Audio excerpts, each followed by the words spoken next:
साथियों, आज के अखबार में एक बहुत ही मायूसी निराशाजनक खबर आई है। उत्तर प्रदेश पुलिस कांस्टेबल 60,244 भर्ती के लिए एग्जाम से संबंधित।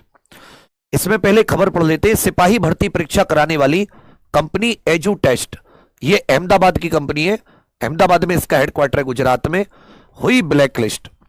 एसटीएफ को मिले कंपनी की लापरवाही के पुख्ता प्रमाण, नहीं पेश हो रहा निदेशक, मतलब कंपनी का जो डायरेक्टर होता है। आगे इसमें आप देखोगे तो इसमें खबर में क्या लिखा हुआ है वो एक बार आप पढ़ें। ये अशोक मिश्रा जी करके जो संवाददाता, उन्होंने खबर लिखी है लखनऊ से। सिपाही भर्ती परीक्षा का पेपर लीक होने के बाद उत्तर प्रदेश पुलिस भर्ती एवं प्रवृत्ति बोर्ड ने परीक्षा कराने वाली अहमदाबाद की कंपनी एजू टेस्ट को ब्लैकलिस्ट कर दिया है। बोर्ड के वरिष्ठ अधिकारियों ने इनकी पुष्टि की है। अब एजू टेस्ट का प्रदेश में किसी भी विभाग में भर्ती परीक्षा कराने का काम नहीं मिलेगा। साथ ही उसके खिलाफ कानूनी शिकंजा भी कसने की तैयारी है। गौरतलब है कि एजू टेस्ट कंपनी के संचालक विनीत आर्या को एसटीएफ 4 बार नोटिस देकर बयान दर्ज कराने तलब कर चुके, लेकिन वह पेश नहीं हो रहा है। एसटीएफ के अधिकारियों के मुताबिक सिपाही भर्ती परीक्षा का पेपर लीक होने के बाद वह अमेरिका चला गया था।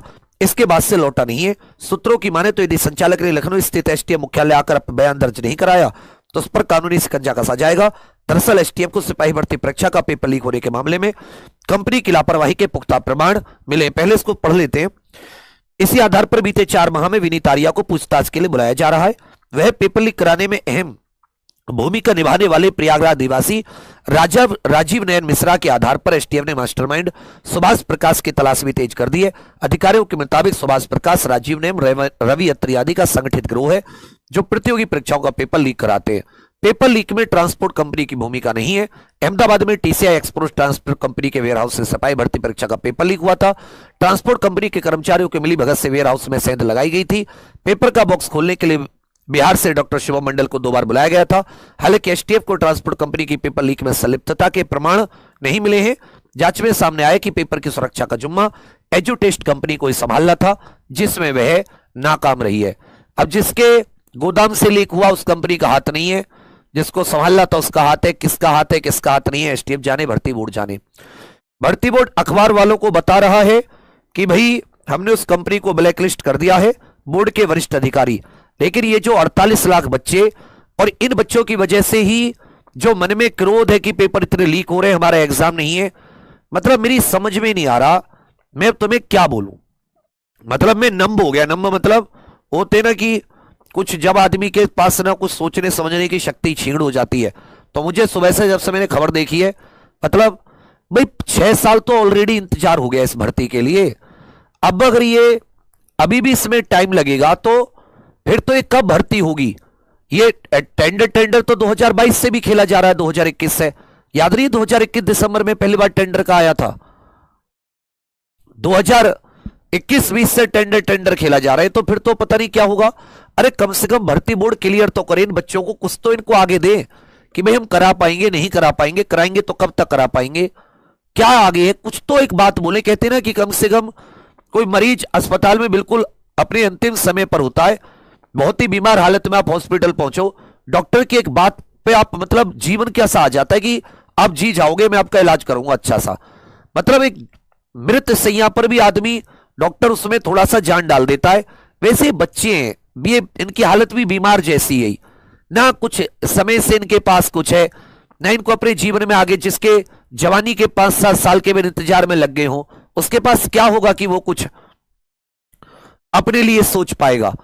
मतलब ये तो वही बात हो गई ना कि जो भर्ती बोर्ड है, मतलब कम से कम इतना तो भर्ती बोर्ड को सोचना चाहिए कि उन बच्चों का तो कम से कम 48-45 लाख का सोचे कि कोई तो कम से कम अपनी तरफ से कोई बयान दे, अपनी तरफ से कुछ तो करे। और तुम ये सोच रहे हो ना जी अभी तो और टाइम मिल गया, तो बेटा ऐसा टाइम तो मिलता ही रहा ना बार बार। तो ऐसा टाइम तो 2047 तक मिल जाएगा। तुम्हारे रिटायरमेंट की एज तक टाइम ही लेते रहो ना तैयारी का। कोई फर्ज है आपके घर वालों के प्रति, उनकी भी कोई आशाएं, वो भी कोई वेट कर रहे हैं। तुम्हारी खुद की एक उम्र होती है नौकरी करने की, बुढ़ापे में थोड़ी ना नौकरी करनी होती है, जवानी को संभालने के लिए तो नौकरी करनी होती है। इतना ऐसा नहीं है कि नहीं करवा पाएंगे या दुनिया में कोई और एग्जाम नहीं होते। यूपीएससी ने पिछले 6 महीने में 4-5-6 एग्जाम करवा दिए होंगे। यूपीएससी का करवाया अभी, आईएसपीसीएस का, वो तो पूरे भारत में करवाया, इनसे यूपी में नहीं कराया जा रहा केवल। उससे पहले सीडीएस एनडीए करवाया, कहीं कोई लीक का खबर सुनी आपने? नियत समझ रहे हो, लग जाए अच्छे से, 1 महीने में हो जाए, 2 महीने में हो जाए। अब मैं कह रहा हूं कभी कर, अरे यार कम से कम बता तो दो इन बच्चों को, क्या बोले हम, जैसे भी क्या कहें, कब तक इनको कहें करते रहो करते रहो, मतलब कोई लिमिट होती है ना किसी चीज की। वजह मेरी समझ में तो आ नहीं रहा कि मैं तुम्हें क्या सांत्वना दूं, क्या बोलूं। तो जून के एंड या जुलाई में सोच के बिल्कुल एकदम बैठे हैं, लेकिन आज ही बिल्कुल अजीब ही चीज समझ में आ रही है। तो मैं आपसे इसके, देखो हमारे पास कुछ ज्यादा रास्ते तो है नहीं, हम एक रास्ता चुन सकते हैं कि हम दोबारा से अपने एमपी एमएलए इत्यादि के पास जाएं। गर्मी बहुत ज्यादा मैं समझ रहा हूं, अर्ली मॉर्निंग जा सकते हो, थोड़ा सा शाम में जा सकते हो, मैं नहीं कह रहा आप धूम में जाओ। और परसों ज्यादा लेट मत कीजिए, आज 20 तारीख हो गई, कल सारे टीचरों से बात करते, जितने भी उत्तर प्रदेश पुलिस कांस्टेबल के लिए पढ़ा रहे, सभी से हाथ जोड़ के कि सर इसमें कम से कम री एग्जाम के लिए तो कोई कदम उठाइए। लेकिन वो कभी हो, कम से कम भर्ती बोर्ड इन बच्चों तक कोई, जब वो अखबार तक अपनी बात पहुंचा सकता है, वरिष्ठ अधिकारी अखबार में अपनी बात कर सकते हैं, तो इन बच्चों में कोई एक नोटिस नहीं दे सकते कि भाई हम आपकी परेशानियां समझते हैं और हम इसके लिए कब तक तत्काल ऐसे कदम उठा रहे हैं और तब तक ये भर्ती कराने की हम लोग पूरी कोशिश है। ऐसा लिखने में कोई ऐसा तो नहीं कि भारी बात है, या आपको लगता है कोई भारी बात है कि आपको नहीं कोई संवाद होना चाहिए, कि आपके लिए कोई नोटिस नहीं निकालना चाहिए, कि आपको इस समय डिप्रेशन महसूस नहीं हो रहा? मैं तो आपसे कहूंगा बच्चा आप थोड़ा परेशान मत होना। देखो ये सिस्टम ऐसा ही हम लोगों के द्वारा बनाया गया है, हम ही लोग ऐसे सिस्टम को चुनते हैं, तो इसमें सिस्टम का जब हमने चुना है तो कहीं ना कहीं दोषी हम भी हैं, पर हम सिस्टम में कुछ सुधार के लिए प्रयत्न कर सकते हैं।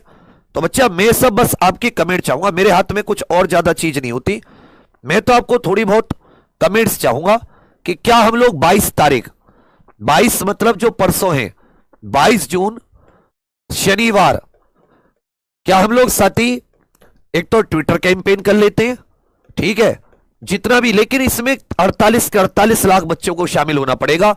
हम लोग कोशिश करते 1-2 लाख बच्चे शामिल होते हैं, उससे कोई फर्क नहीं पड़ता, अगर तुम लोग सारे शामिल हो गए मतलब हमारी भी हिम्मत टूटती है यार। और जो अपने एमपी एमएलए हैं इन सब से भी मिलना होगा, इनको ज्ञापन देना होगा, ये बहुत इंपॉर्टेंट है, नहीं तो बहुत ही ज्यादा दिक्कत आ जाएगी।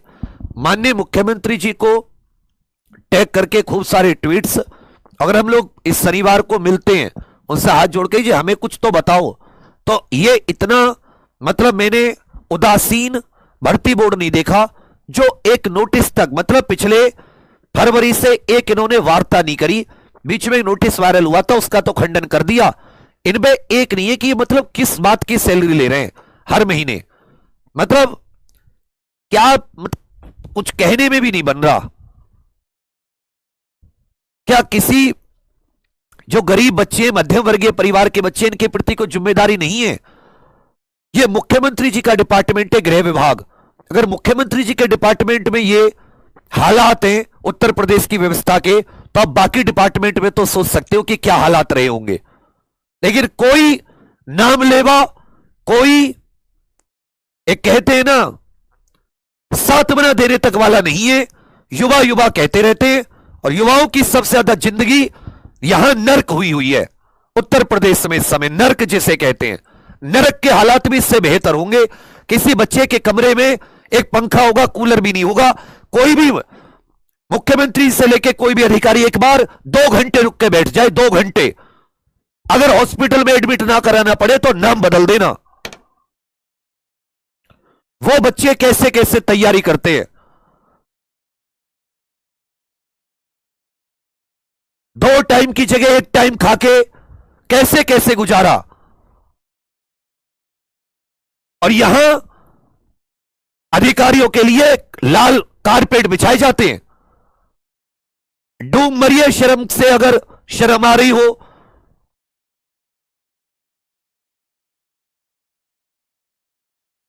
तो आप सभी लोग इसमें शामिल होइएगा, शायद इसका कुछ, क्योंकि हमने खूब कोशिश कर ली, पिछले भर्ती बोर्ड एकदम स्टैचू बना बैठा है, कुछ नहीं बोलेंगे। और आप ही के टैक्स पे पलते हैं, आपके टैक्स पे ही चलते हैं। जो खून पसीने भूखे प्यासे रह के हर चीज खरीदते में टैक्स देते हो। पर सोचने वाली बात है कि मतलब इतना उदासीन भी कोई होता है क्या? कहां मैं इससे बुरा सिस्टम कहीं नहीं देखा। तो मैं आपके कमेंट्स का वेट करूंगा, कमेंट्स से मुझे पता चलेगी कि हाँ आप क्या चाहते हैं। बहुत से लोग उल्टे बोलने वाले होंगे, बोल लेना, पर तुम्हारा एग्जाम होना चाहिए, तुम्हें उस एग्जाम का रिजल्ट आना चाहिए जिससे कि तुम्हें फाइनल ज्वाइनिंग मिले, वही लक्ष्य है।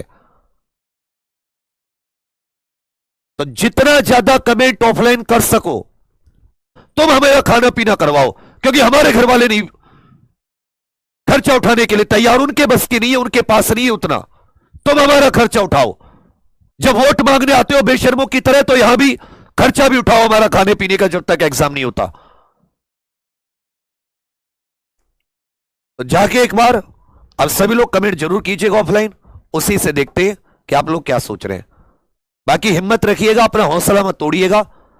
इतने यहां तक करें तो एग्जाम डेट भी लेकर आएंगे, एग्जाम भी होगा, रिजल्ट भी आएगा, तुम्हारा सिलेक्शन भी होगा, तुम लोग अपने माता पिता का सहारा भी बनोगे।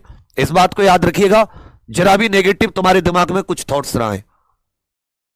हम सब साथ हैं, तुम्हारे 40-45 लाख बच्चे साथ हैं, समझे? इसलिए जरा भी नकारात्मक मत सोचना। याद रखना बड़े भैया ने क्या बात कही थी, हौसला रखना। और ऑफलाइन कमेंट करके जरूर बताना इस वीडियो के नीचे। थैंक यू, जय हिंद।